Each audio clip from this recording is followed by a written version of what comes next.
Hi, I'm Andy Orchard, and almost 20 years ago I created the PURO coffee brand for Miko, a Belgium-based family-owned coffee roaster that's older than Belgium, and internationally now has offices all over the world, and part of my role is to bring us together to create benevolent change in the worlds around.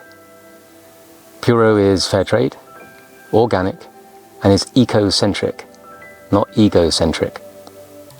To do this, PURO works hand in hand with World Land Trust, UK-based land conservation charity, for whom Sir David Attenborough is a patron.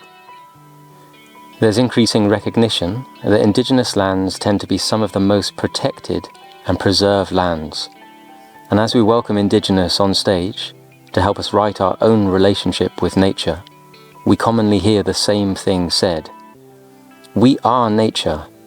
All of nature is interconnected, and an urgent call to once again balance our give and take with the natural world. So does PURO help protect the very lands their coffee comes from to give back to the land from which they take?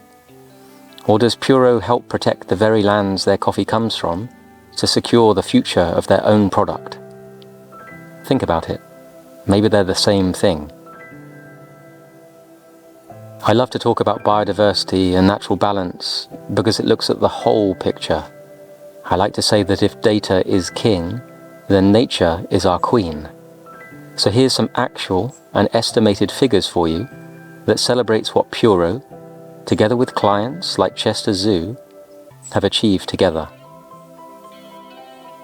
For every square meter we take from nature for farming, we give 19 square meters for nature through biodiverse nature reserve creation. And to give you an idea, right now, 27 square kilometers is farmed in 6 countries to grow the cherries that later become PURO's coffee. But PURO's reserves now span 526 square kilometers, 21 nature reserves in 13 coffee-producing countries. Cloud forest of Ecuador, Amazon rainforest of Peru, riverine forest of Uganda, moist broadleaf forest of Tanzania, tropical and subtropical rainforest of Colombia, cloud and temperate forest of Mexico, and the list could go on.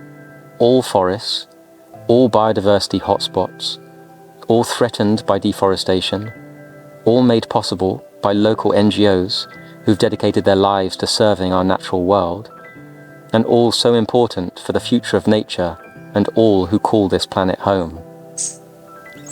And in this age of sixth extinction, PURO's reserves protect the habitat of more than 400 endangered species, like the red-shanked duke, southern white-cheeked gibbon, golden poison arrow frog, and cotton-top tamarin, and 4 species new to science, discovered in our reserves, that have been named after PURO, wonderful awards from nature herself. It's estimated that 1 kilo of PURO produces 3.64 kilos of CO2, and yet the land that 1 kilo of PURO protects stores on average 202 kilos of CO2 in the trees, the leaves, and the soil. That is 55 times the amount it produces. And yet some might say that in a human world currently fixated on carbon, this might offer an authentic and beautiful solution, and yet government legislation, certification, and now media seems to try and move things in another direction. And where many now celebrate we plant a tree for every product sold, I might ask, how many of these trees actually survive? Did you know that 80% of the trees planted for the Great Green Wall of Africa died in the first year?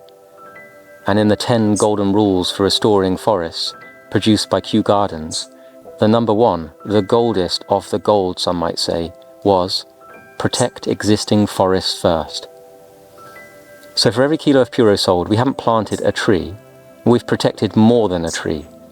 There are more than 31.5 million trees protected by PURO reserves right now, trees already standing tall, breathing a sigh of relief, providing shade from global warming, and securing the soils of the forests they're rooted within. Whilst we do fund some tree planting projects in our nature reserves, these trees are supported into adulthood. So perhaps when you move a seed, far from its mother tree, into full sun and degraded soils, it might need nurturing by human hands to survive. So perhaps protecting forests and their wildlife is intricately interconnected with protecting the future of human nature and its place in this beautiful, biodiverse tapestry of life. Thanks for listening.